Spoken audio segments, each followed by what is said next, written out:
Paz do Senhor, meus irmãos, que Deus abençoe a sua vida, Deus derrame sobre si as bênçãos cada vez mais de uma forma tremenda. Eu quero agradecer a você que se inscreveu no nosso canal, muito obrigado, seja muito bem-vindo também você aqui que está pela primeira vez e você que não me conhece, eu sou o pastor Luciano Alves, pastor dirigente na cidade de Nova Rosalândia e nós pastoreamos aqui uma igreja que é Assembleia de Deus Ministério de Madureira, que pertence ao Campo de Fátima, onde o nosso pastor dirigente é o pastor Silvano Cardoso e sua muito digna esposa, pastora Maria Ibanilza. A cidade de Nova Rosalândia, para quem não sabe, ela fica no estado do Tocantins. Eu quero agradecer a você que se inscreveu no nosso canal mais uma vez. Hoje nós estamos com 679 inscritos. E hoje, irmãos, nós estamos lançando aqui uma campanha no canal. Essa campanha está relacionada a gente comprar uma câmera e um microfone. O valor fica em torno de R$ 4.000. Eu vou deixar o Pix aqui da minha esposa, juntamente com a conta dela, aqui na descrição. E também eu vou trabalhar de uma forma transparente com você, que nos ajudar nesta campanha. Vou mostrar para você a conta do zero e vou mostrar para você os valores que vão estar entrando. Na proporção que for entrando, eu vou estar mostrando aqui no canal, vou trabalhar com transparência e a minha testemunha que está me vendo, que está vendo eu fazendo esse propósito com você relacionado a uma câmera que eu quero comprar para o canal, é o próprio Deus, é o Deus Todo-Poderoso. Então, se você for tocado pelo Espírito Santo, nos ajude nessa parceria, nessa campanha que nós estamos fazendo para comprar essa câmera para o canal. Amém? Agora eu vou mostrar para você o nosso pequeno estúdio. Agora nós vamos ver o nosso pequeno estúdio. Como vocês estão vendo, aqui que nós fazemos a nossa gravação, né, das nossas lições que a gente comenta. É aqui, esse pequeno e humilde estúdio, porém aqui saem os comentários com muita alegria e com muita dedicação para vocês que estão aí sempre nos acompanhando, assistindo as nossas pré-aulas aqui no canal EBD Betel Dominical. Hoje nós vamos estar comentando a lição de número 6, que será ministrada no dia 9 de maio, a misericórdia de Deus, né? Uma lição muito magnífica, e hoje eu quero estar comentando essa lição de uma forma completamente diferente. Eu coloquei aqui 3 pontos importantes para a gente estar comentando essa lição, e eu não vou ficar muito preso no conteúdo da lição em si, né? Porque a gente costuma comentar a lição, por exemplo, o tópico 1, a misericórdia do Senhor. 1.1, as misericórdias de Deus são novas a cada manhã. Quer dizer, que é o ponto 2, né? 1.1 vai dizer, as misericórdias de Deus não têm fim. Então a gente costuma comentar a lição sempre seguindo os tópicos, subtópicos, certo? Mas hoje nós vamos comentar a lição de uma forma diferente. Eu coloquei aqui 3 tópicos para a gente estar comentando, que o que é a misericórdia, certo? Que é o primeiro tópico. O segundo tópico aqui, a fidelidade do Senhor, nós vamos estar comentando sobre isso. E o terceiro, o Deus restaurador. Nós vamos estar comentando hoje esses 3 pontos importantes aqui na lição, para não ficar muito longo o nosso comentário. Então, irmãos, a gente agora vai pegar a palavra misericórdia para ver o significado dela no seu original, porque no original, no latim, quer dizer mercês ou mercedes, certo? Então, esse termo no latim significa pagamento ou recompensa. Então, Deus recompensa uma pessoa mesmo ela não merecendo, certo? Então, logo nós entendemos que essa palavra misericórdia está associada as recompensas divinas ou até mesmo o ato da compaixão de Deus pelo pecador. Então está também atrelado à fidelidade do Senhor.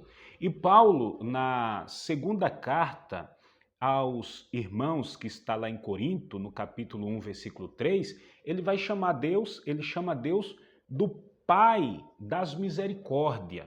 Já Jeremias fala que o motivo de nós não sermos consumidos, em Lamentações capítulo 3 e versículo 22, ele diz que a misericórdia do Senhor, é por causa da misericórdia do Senhor, que está aqui no texto áureo. As misericórdias do Senhor são a causa de não sermos consumidos, porque as suas misericórdias não têm fim. Então, as misericórdias de Deus, elas são infinitas, não tem fim. Então, nós temos que entender também que a misericórdia de Deus não anula a sua justiça, certo?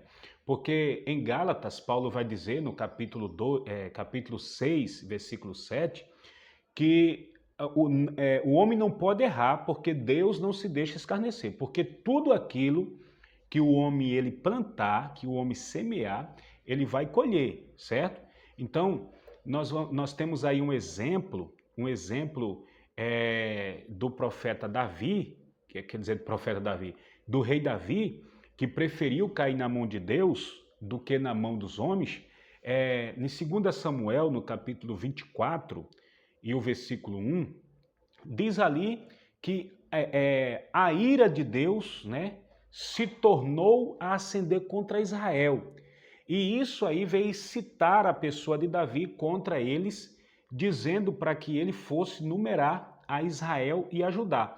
Mas só que em 1 Crônicas, no capítulo 21 e versículo 1, nós vamos observar que foi o próprio Satanás que se levantou contra Israel e incitou Davi a numerar aquele povo que estava apto para a peleja.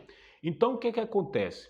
Deus permitiu que Satanás viesse incitar a Davi, certo? Incitar a Davi para que Davi viesse enumerar, fazer um recenseamento do povo, porque agora Davi ele estava mais confiando no poder do exército do que no poder do Deus Todo-Poderoso. E todas as pelejas, todas as guerras que Davi venceu, foi porque Deus entregou os seus inimigos nas suas mãos. Não foi mérito do exército.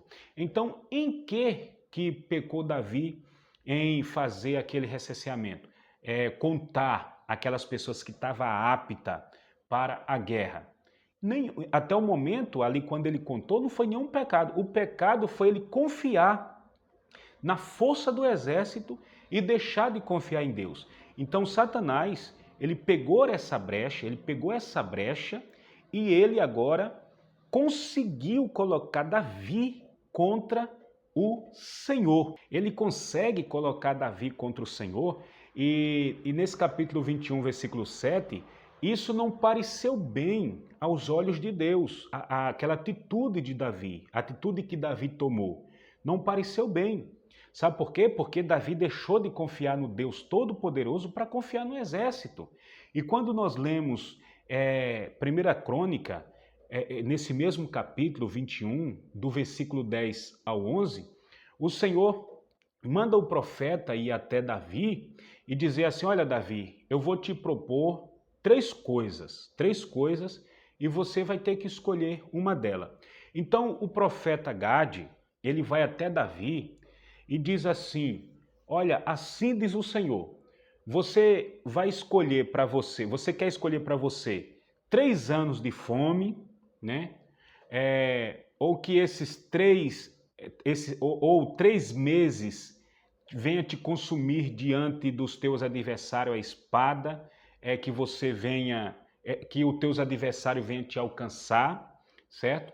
E vocês venham sofrer muito na mão desses adversários, estou aqui parafraseando.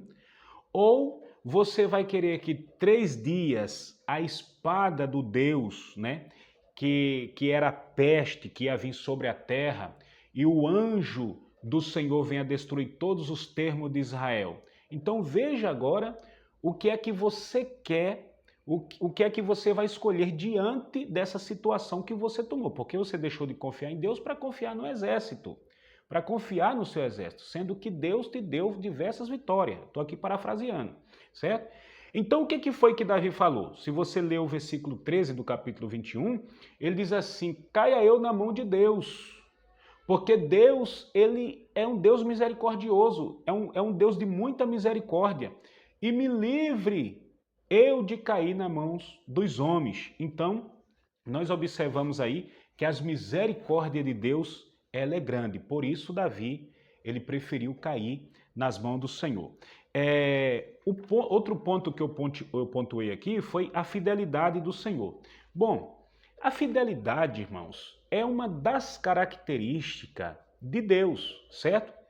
E essa fidelidade, ela significa que Deus, ele não desiste da pessoa, Deus não vira as costas, Deus não abandona seu filho, mesmo ele errando, mesmo ele sendo infiel para com Deus, Deus não abandona ele. Então, mais uma vez aqui eu quero repetir, a fidelidade de Deus também não anula a sua justiça, certo? Se você ler 2 Crônicas, capítulo 3 e o versículo 3, você vai observar que Manassés, ele fez tudo que Deus não se agradava. Ele pegou, sacrificou os seus 2 filhos a Moloque, certo? Ele também adorou todos os exércitos do céu, coisa que isso daí foi muito desagradável ao Senhor. Ele também fez todo Judá pecar diante de Deus. Eu estou procurando aqui um versículo-chave, o que é que fala da fidelidade do Senhor. Ele também fez todo Judá pecar contra Deus, fez coisas horríveis. E daí o Senhor permite que o exército da Síria, certo, venha prender a Manassés. E levou Manassés preso, amarrado em cadeias para a Babilônia. Levou ele preso. Agora no versículo 12 do capítulo 33, isso me chama muita atenção. Sabe por quê?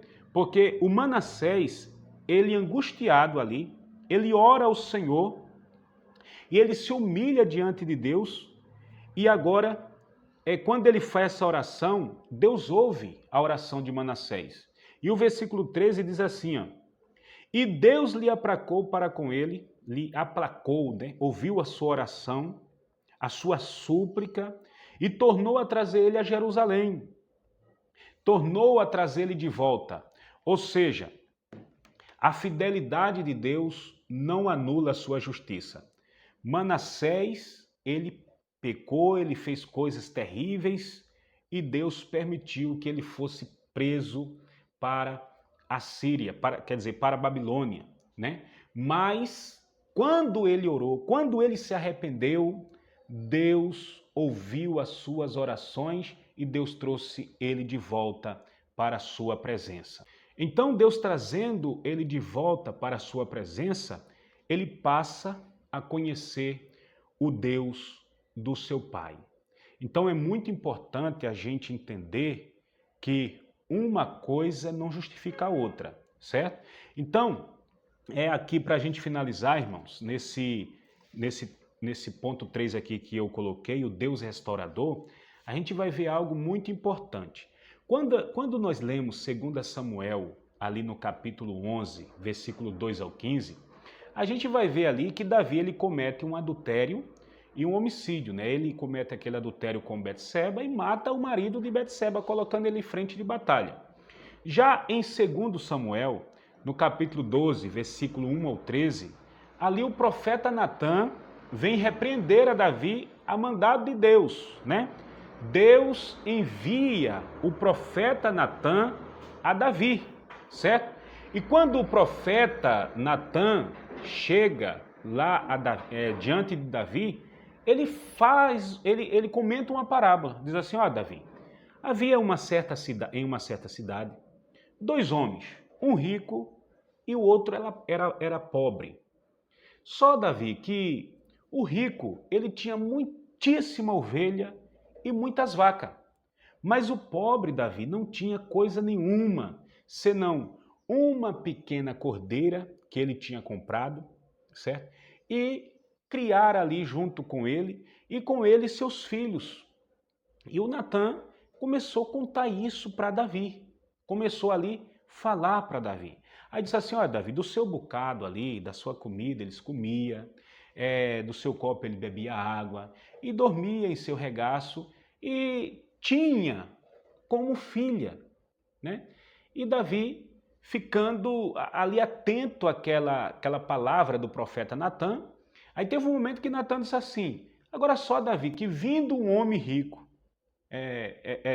vindo ali um homem rico, um viajante deixou este de tomar das suas ovelhas e das suas vacas para guisar para o viajante que viera com ele.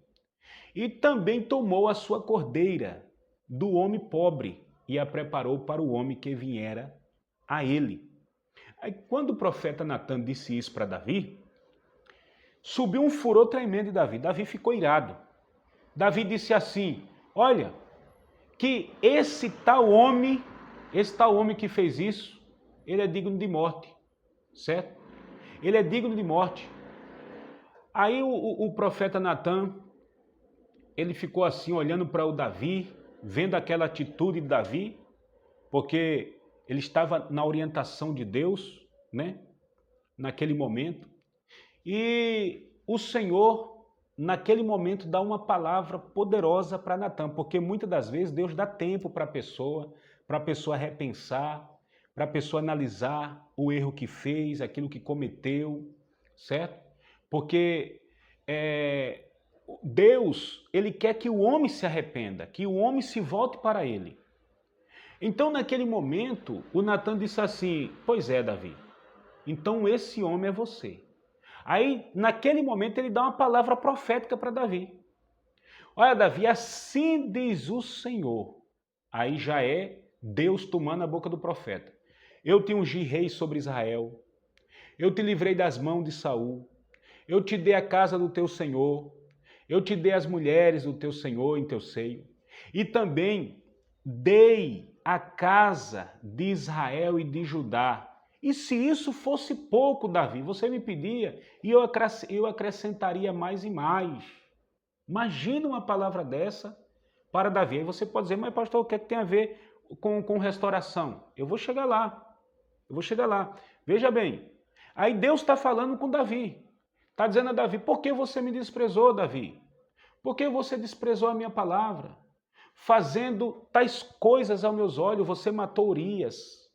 Você feriu ele a espada, você ficou com a mulher dele, né? Você colocou ele na frente de batalha e ele morreu a espada pelos filhos de Amon. Você fez coisas, Davi, que não era para você ter feito, porque você fez tal situação. Agora, Davi, tem algo que vai acontecer com você.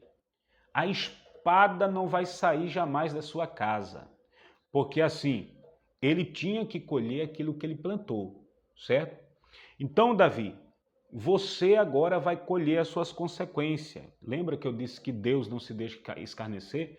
Porque tudo aquilo que o homem planta, ele colhe.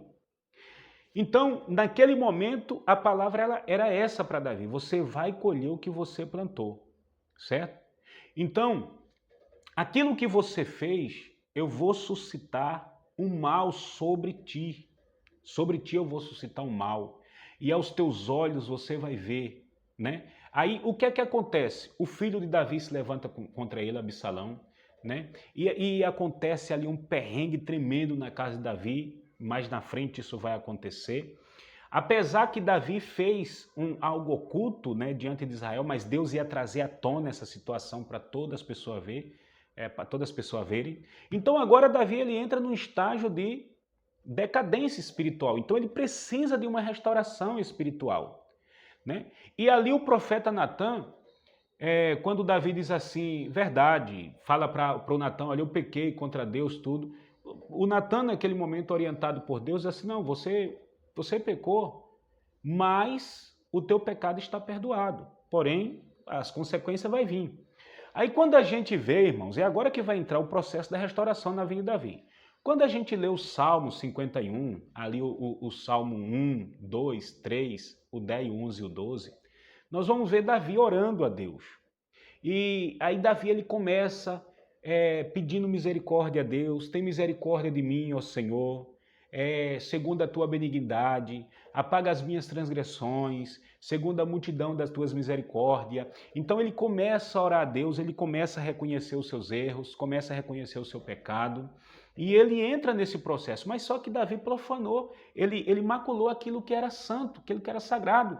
Então, a pessoa não vai conquistar da noite para o dia, ele tinha que passar por um processo, certo? Então ele começou a pedir a Deus, para Deus lavar ele, para limpar a iniquidade dele, purificar ele do seu pecado, entendeu? Ele agora começa a clamar a Deus. Então, muitas pessoas, muitas das vezes, estão numa situação dessa, vai lá orar, não sente nada, não sente a presença de Deus, não sente a graça de Deus. Aí, nessa oração de Davi, ele começa dizendo, Deus, cria em mim um coração puro, renova em mim um espírito reto. Ele diz, não me lance fora da tua presença e não retira de mim o teu espírito. Ele está orando. E algo muito importante que Davi fala, ele diz assim, torna a dar-me a alegria da tua salvação. Então, se ele pede isso, é porque ele perdeu a alegria da salvação. Então, quantas pessoas, irmão, ela não sente mais, né? Alegria, fala uma língua que realmente é fria, não tem ali uma unção de Deus, né? O Espírito Santo que está ali impulsionando a pessoa a falar. Então, ele é sincero diante de Deus, e quando ele diz que perde essa alegria, que quer de volta essa alegria, a gente vai para o Salmo 40, do 1 ao 3, ele diz assim, esperei com paciência no Senhor. É nesse salmo que a gente vê chegando ali a restauração na vida de Davi, Davi é restaurado. Esperei com paciência no Senhor, ele se inclinou para mim e ouviu o meu clamor. Ele diz, tirou-me de um charco de lodo, de um lago tirou-me de um lago horrível, né? De um charco de lodo, um tremedal de lama. Pôs os meus pés sobre a rocha e firmou os meus passos e colocou em meus lábios um novo cântico ao Senhor.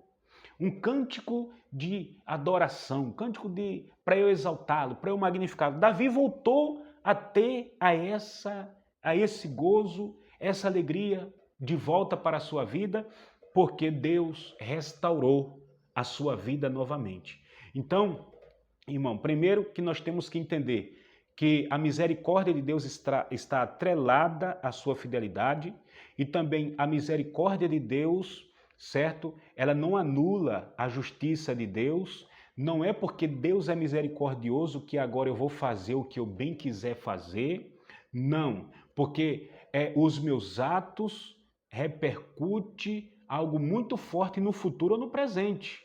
Os meus atos, se for mal, vai repercutir algo negativo para a minha vida. Se for bom, vai repercutir algo positivo para a minha vida.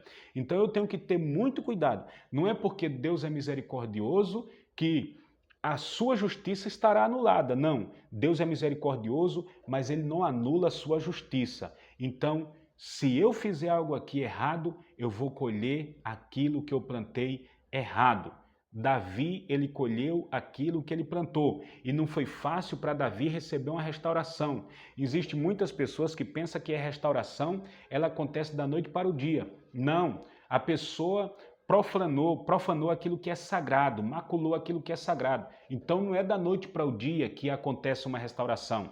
Essa pessoa ela tem que se humilhar, ela tem que chorar, mesmo ela orando, não sentindo nada, mas ela tem que acreditar que Deus está ouvindo a oração dela, que o Senhor vai trazer para ela uma restauração. E quando essa restauração chegar, ela não vai falar aquela língua sem sentido, ela vai falar uma língua impulsionada pelo Espírito Santo de Deus, ela vai ter realmente visão dos céus, ela vai ter alegria da salvação dentro de si, ela vai ter novamente aquilo que ela tinha perdido outrora. Então é muito importante a gente entender essas coisas. Então hoje nós aprendemos sobre a misericórdia de Deus, a fidelidade do Senhor e o Deus restaurador.